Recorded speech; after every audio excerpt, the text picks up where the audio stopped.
Hey, what's up, everybody? BDL44 coming at you with another video. So, I just made a video about the Rockets Laker overtime game and then decided that I didn't like what I had made there because it was a lot of inaccuracies. And you guys follow me a lot. You know I'm inaccurate as hell. That's nothing new. But I needed a refresher on some of those plays. I really did. I needed to see what happened once again to give y'all a better product. So, to the one person that watched it, I didn't hate the entire video. Some of those points that I made um, were pretty solid, I think, in terms of just the buddy ball situation, which I'll get into here. But overall, I just want to do another one. So here we are. Okay, so the Los Angeles Lakers lost that game in overtime, as I said, and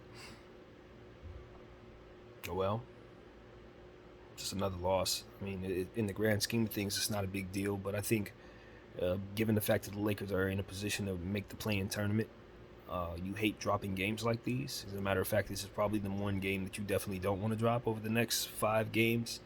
You have to play the Raptors twice. You got the Suns once. You got the Timberwolves, who you don't match up well against, and then you got the Wizards, who are inspired with Kyle Kuzma playing great basketball coming back to Staples Center.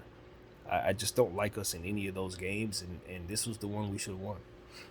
Got it into overtime, but we go up against a team like this who has a lot of young talent, inspired young talent who are starting to get used to being around one another and being pros, getting used to their strength is coming around and all that.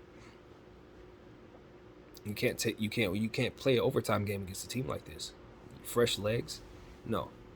Um, I like what I saw out of Stanley Johnson defensively. Like what I saw out of Malik Monk for the most part. Guys were really putting up the effort. Austin Reeves was very helpful out there. 17 good points, rebounding the ball, doing the things that you love to see him do. Um, DJ Augustin was very efficient out there, 6 of 9. He should have been shooting more. Um, you know, Carmelo Anthony was extremely active, played a lot of minutes, and you just like the fact the guys weren't afraid to step up and take big shots, but unfortunately they just weren't falling for us. I thought we were forcing it a bit tonight. I understand that the guys. It's an emotional game when you're playing against the Houston Rockets in Houston because there's a lot of guys on this team who used to play for this team, and they had interesting exits. In Russell Westbrook and Carmelo Anthony, two guys who basically were given up on by this organization. So I felt like they both came in inspired and they both wanted to be um, victorious tonight, and I just felt like we as a team forced them into positions to be kind of the hero, and I just don't think that they were able to do that tonight. And I felt like if we would have did some things a little differently, we would have gotten the victory, and that ultimately would have gotten the desired result. Um, that ultimately everybody would have wanted. I understand that Carmelo Anthony is a superstar, so he's meant for big moments, and you want to give him those moments. With that being said, I just felt like we could have went in a different direction there. Um, Obviously, on the play at the end of regulation, you want to see LeBron James reverse the basketball. You hate to compare him to Ben Simmons in any way because that situation with Ben Simmons where he didn't lay the ball up in the playoff game is totally different. Obviously, that was a playoff game. Ben was dealing with mental health concerns at the time. Nobody's going to hang that over his head on this channel. But what I will say is that's what you have to think about when you see LeBron James miss that opportunity at a reverse layup at the buzzer. As the time was expiring in a game that means so much for this team. Um, you just want to see your superstar seal the deal, and I understand he was very far under the basket. Maybe he misses that. Maybe he tries to do a reverse and gets hung under the rim. I understand that that's a possibility, but I also understand that Russell Westbrook was diving to the basket. I don't think Bron could have made the pass to Russell, but I definitely think whatever Bron missed, Russell would have been able to clean up. And mind you, you miss, we go to overtime. It's not like, you know what I mean? It wasn't the end of the world that Carmelo missed it, but the point was is you had that open reverse layup. And people are going to bring up fear. People are going to bring up Ben. People are going to bring up the fact that you're not Kobe. All of that's cool, but I just felt like he was trying to be a good friend right there to Carmelo Anthony, and I just felt like that was a situation where you just overpassed, overpassed. Passers tend to do that. Players who pass a lot, sometimes their natural inclination is to pass in situations where they otherwise should shoot. Now, why do I know this? And this is going to be silly, but it is what it is, because I'm a passer in 2K, and I tend to do that sometimes. Especially early on when I would be in the rec room, I would overpass. I would press X when it was time to shoot, just out of the sheer um, repetition of thinking, get me the assist and let me make someone else better. It's like, no, in situations, the best way to make them better is to lead them in a victory, lead them to victory. The best way to make them better is to score for them who are on your team. You feel what I'm saying? Um, you just gotta, you just have to understand that the bigger picture is to get the victory. That way, Carmelo Anthony would feel great and be happy because he won. I think that's what it really comes down to. It's like, yeah, you want to give him that magic moment to beat his old team and all that, but even more so, you want to make sure that he doesn't walk out of there a loser, having missed the big shot against his old team. You feel me? It's like now the very thing you were trying to do, you did the opposite. Now you put him in a position where he has a horrible memory in that building to add to all the other horrible memories in that building. And I'm sure he appreciates the past. Don't get it twisted. I'm sure he ain't looking at it like that. But I mean, that's just the outcome. It's just the outcome. So I think if you could have it all back, you just reverse layup. You're LeBron James. Reverse freaking layup. This isn't a situation where I think LeBron was too scared to take the shot though. I just honestly think he was playing with his heart and not with his head. Completely honest with you. He knows he could have won that game right there, and he knows how important it was for us to win that game, and he also knows it was his responsibility to do so. Now, LeBron James meets his responsibilities on the basketball floor, but tonight I just felt like he could have, win the game that way, and I don't disagree. I think we could win that game that way. It's just when you're playing basketball, playing the percentages is the way it's supposed to be, I would imagine, and what you don't do is pass up a great shot for an okay shot down the stretch of a basketball game when it's time to win. You do not do that.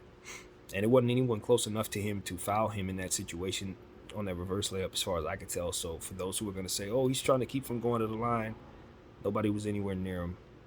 He wasn't going to get fouled there. And even if he was, the pressures for him to make those free throws aren't the free throws. Those aren't the ones he's supposed to be, according to your narrative, afraid of. It's only the ones that make the difference in the outcome of the game, not the ones that send it to overtime. So y'all can't run with that one on this one. However, I would like for him, as LeBron James the Great, to not try so hard to do anything other than win a basketball game. Not to be, somebody's buddy. You know what I mean? That's a great thing to be off the court, but on the court, the best way to be a friend is to help us win, man. That's the best way to be everybody's friend. So DJ Augustin, man, that was an excellent shot at the end of I think it was third quarter. Just a excellent shot. Everybody was trying to, get this shot up, and we kept getting an offensive rebound, but nobody's shot was falling. DJ was able to catch it and mid-air also at the same time off the rebound, let it go as time was expiring, and it was one of the big-time highlights of this game. You got to give credit to Jalen Green, KPJ, Josh Christopher. All them dudes just came out and it made me look great. In my pregame video, I told you guys that this team was serious, that they are not to be trifled with. They're a young team with a lot of upside, and I think if you give them some time, it may take some real time, but if you give them some time, I think they can ultimately be as good as I'm saying they're going to be. Maybe even a championship someday, but it's going to take a whole lot of luck in terms of them re-signing people. That's going to be the key, I think, to it, because they have the pieces to go far. They just have to be patient and let them develop, and from there, just manage that cap, manage it. But they have a core about as bright as any core I've seen in recent memory. Jalen Green was just phenomenal tonight. Got to give him credit for just not only hitting big shots, but just not being afraid to get out and be active in other areas as well, rebounding the ball, playing defense better. He's just getting better and better. You know, last time we saw him, he was struggling, but since he's come back from injury, this kid has been somebody else, and I'm not surprised. You know, he's a next level athlete with superhuman scoring potential, and I just think from here it only gets better. And I actually think the same for KPJ and Josh Christopher. I think all three of those kids are going to be very good, and um, you saw glimpses of what that backcourt's going to be like. Alperen Sengun as well. I think the world of that young fella as well. He played great, really really active. Unfortunately, defensively, just as I predicted, he didn't have a lot of success against LeBron James. You know, in regulation, he missed out on some key rebounds, things like that. Put himself in a position to not look his best. But ultimately, I will admit the majority of the game he took advantage of our small ball lineups and really did good things as a center for that team. And in overtime was able to hit a big time three to further drive home the win for his squad. So I just felt like as a collective unit, the Houston Rockets were extremely impressive tonight, and took advantage of a Los Angeles Lakers team who didn't have their priorities in order, as they rarely do. You know, tonight our priority appeared to be to get Melo involved and make sure that the superstars on our team that used to play for the Rockets felt good about their individual performances tonight. That's what it seemed like the plan was tonight. The Los Angeles Lakers political conglomerate decided that the Rockets game was supposed to be for Russell Westbrook and Carmelo Anthony. That's how I'm looking at this. It's like, okay, we've chosen such, and this is how we're moving together. It's like, fellas, it's basketball, man. Just, can it not be about y'all? Can it be about the Lakers? That's my problem with this era. Not the era, but just our season, what we have going on for this particular year. It's just politics, man. It's so buddy. It's so Braun. And I'm not mad, because if I were in his position, I may feel like I'm deserving of, you know what I mean? I'm deserving of this. After all that I've done for the league, I should be able to have the Lakers as my magic, my magic throne, I guess. I think that's how he's looking at our franchise. Like, for all that he's done in this league, this is his throne. Now he gets to sit at the top of the Lakers, the NBA franchise, the best Laker franchise, whatever I'm trying to say. He gets to sit on this team and just make it whatever he wants it to be. I want this and I want that, and I'm in LA, and it's like a great exhaustion almost. It's like he gets to do what he wants. I don't care if it makes any sense. Give me Russell Westbrook. No, I don't care. It's like, homie, you got a whole fan base that is so damn crazy about this team, sitting here watching you do all this, and we're like, he brought us a ring, all right, but we're sitting here and it's just like, bro, a game like tonight just makes everything I've been saying for the last month and a half about wanting to move on from Bron, it makes it real. I respect that he's an unselfish guy, a good friend. You feel me? Like, these are good things. If I'm Carmelo Anthony, I feel pretty confident that my buddy tried to make this night about myself, and that's a dope thing. You feel me? I'm not hate. I'm just attached to it unwillfully. You feel me? As a Laker fan, I didn't sign up for that narrative, fam. I didn't. I'm a Laker fan. I like players as they come here. I root for them as they come here, but I'm not, how do I say this? I'm not trying to be a part of your story. And I know that's what Jeannie Buss signed up for. I think she knows that's what she signed up for, but like, I think it gets to a point where maybe it's the wrong way to look at it, I guess, because when somebody is as great as LeBron James, you really do want to make things about them to a degree. You really do want to highlight the uniqueness of their greatness. You feel me? It's not like I'd expect I myself could walk into a situation like that and have that type of leverage, because I wouldn't bring nothing like that to the table. I don't have that type of unique greatness. So So to be treated special is probably due to a degree, but I just feel like when you are given that type of power, the moves gotta work, fam. It gotta reflect that type of grace. You feel me? It's like we assume that the person who's reached this final level would be able to be dominant because, that's what it took to get here, right? Like, if this is what it is, the Lakers are some magic throne, some final level for LeBron James to reach to finally say, I'm the king crown and I can do whatever I want with this thing. Shouldn't the thing be garnering, like, so much success? Like, shouldn't that be what it is? Why are we such a failure in this position? And I look at Bron, I look at Jeanie, I'm like, all of y'all, like, the things you guys are choosing to do, it's like your priorities off, And a night like tonight, it all was in basketball form. You could see it on the court, I think if we would have given that shot, another opportunity, we get an easy win. Reverse layup. We're out of here. So I don't know. I mean, Carmelo Anthony caught the ball, had to readjust. I tell you about him and having to readjust. It doesn't work as well. If he can catch it in his pocket and let it fly, it's going. But if he has to readjust for any reason, it brings down the percentage of that shot dramatically with him. And that's just what it is, man. We saw that on multiple occasions tonight, and unfortunately, it happened in that particular situation. So, yeah, man, I like ultimately what I saw from the team. Stanley Johnson defensively, Malik Monk offensively, guys were scoring.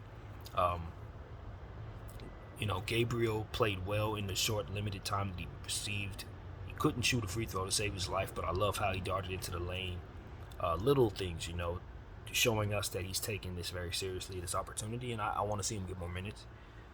I'm very pleased with Austin Reeves' three-point shot tonight. It's starting to fall. As I keep saying, he just has to keep on shooting, and it's coming along. Slowly but surely. LeBron James triple-double. What can I say? I mean, LeBron was LeBron. I rarely give much light to his stats because he's just going to always be this great. Always has been. But I just feel like when you have a triple-double, get big rebounds, big assists, he made some excellent plays tonight. You got to give him credit. Westbrook, same thing. 30 points. They made some good plays tonight. Even though there were some moments where he was off in terms of his rhythm, he continued to stay aggressive and made himself available in a lot of situations. As I always try to say, it's something to be available to play off the ball in such a way where you're catching it, darting the ball. A lot of times they say, if a guy can't shoot and catch and shoot, he can't play off the ball. That's not true. If a guy knows how to get hockey assists, if a guy knows how to get offensive rebounds, if a guy knows how to dart it into the lane and make himself available for cuts, that's playing off the ball just the same. And Russell Westbrook's pretty good in those situations. Underrated, if I may say so. So, all in all, this was a game you'd love to have back. You got to give credit to Jalen Green, KPJ. It was a buzzer shot to KPJ hit that did not count, but I swear it was a backbreaker. That was the only shot that I can remember, maybe ever, where it didn't count, but it still had the effect of a shot that just destroys you. And it was in the middle of a barrage of three-point shots that the Rockets were hitting in overtime, taking advantage of just us not handling business out there. Funny rotations by Frank Vogel, no center. You guys already know what it is. Fire Frank always. It ain't never going to change. We're just hopeless. As long as he's our coach, we're hopeless. I'm telling you, it's that bad. It's his rotations. If nothing else, just look at the players he has on the floor at a given moment. I mean, you understand that rarely does he put a lineup on the floor that's really competent, and that's not always his fault because we don't have a center. But I mean, he'll put DJ Augustin, Westbrook, and THT and all different types of players on the floor that just don't match at all. And we saw a lot of that tonight as usual. Nothing new. So yeah, man, I like the effort that I saw from the Lakers. I like the rebounding that I saw from everyone. We rebounded the ball very well. And we just shot the ball poorly from three. Bron was settling for 3-point shots, 1 for 7. I mean, come on, fam. Those are possessions we need back. Those are possessions we need young players to be getting opportunities at doing actions that make them better. And I say that with intent. Actions that make them better. That's a real successful possession for the Los Angeles Lakers. Not you jacking up a 3-point shot. You can conserve your legs by just not shooting. You don't have to shoot. Let somebody else do that. So yeah, that's annoying, Bron. Real talk, bro. I'm not gonna lie to you. It's one of my most annoying aspects of watching you play. It's just you continuing to take those restful leg 3-point shots that don't fall because your legs are not supposed to be doing anything. That's the whole point. You're trying to conserve your energy. Why are you trying to shoot? But yeah, I think you should. Those are hockey assist situations. Those are plays where you just give the ball to one of the youngsters and take a few steps back and wait for the offensive rebound to come your way. Like, that's what you need to do in those situations instead of taking 3-point shots we don't need. I understand 3-point shots can bring you closer. It's a score thing, but nah, bro, you can get those same points in different ways and make other players better down the road for those actions. Trust me. Get them the ball.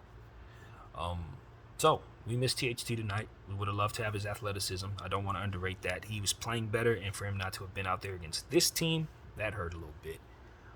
If he would have played well, I think it would have helped a lot. But that ain't it. At the end of the day, it just came down to one thing and one thing only. And we all know it. Bron's unselfishness. A lot of people are going to say he's afraid. He wasn't afraid. He was just trying to get the ball to Carmelo Anthony. That's it. He was trying to get the ball to Melo. And, Melo didn't hit the shot. Should he be taking that shot? Yeah, Melo can take that shot. Does this team need him taking that shot right now? Nah, probably not. We need LeBron James to lay the ball up right there and get us a victory so we can get that one step closer to our goal of making the playoffs. And I just don't think that that's going to happen because every single game we find ourselves in a position to lose. Regardless of what the situation looks like beforehand, we are in a dogfight every night because of how we do certain things. So I thought our priorities were bad tonight. I thought politic ball pretty much ran the show, and I thought we lost because of it. But a lot of credit needs to be given to Jalen Green and the Rockets because they took advantage of an old team with their priorities out of order. That's what I saw out there, man. We sucked as usual, but kudos to Bron for a triple-double and for unselfish play, man. He's a good friend. Unfortunately, we did not get the win. I'm out of time, y'all. BDL 44. I thank y'all for watching. I'm out.